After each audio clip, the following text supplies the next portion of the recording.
continuando. Come sapete abbiamo avuto un problema legato inizialmente alle piogge e quindi abbiamo dovuto rallentare un po' il cantiere. Oggi il cantiere sta andando avanti, stiamo rispettando sostanzialmente le tempistiche che ci siamo dati. Come potete vedere siamo oltre le fondazioni, stiamo arrivando ai primi solai. Noi contiamo per marzo 2026 di avere completate le opere murarie e poi ovviamente ci sarà tutto il lavoro legato alla tecnologia, legato agli arredi e ovviamente ai collegamenti con il vecchio ospedale. C'è anche una novità a livello direttivo, l'aveva annunciata poco fa.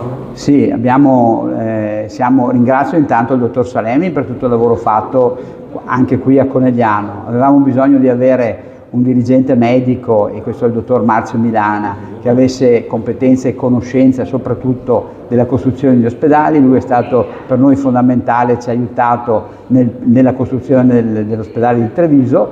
Oggi viene qui a Conegliano perché il suo compito maggiore sarà proprio quello di portare avanti e di terminare insieme a tutti noi, l'ufficio tecnico, tutto il gruppo, l'ospedale di Conegliano.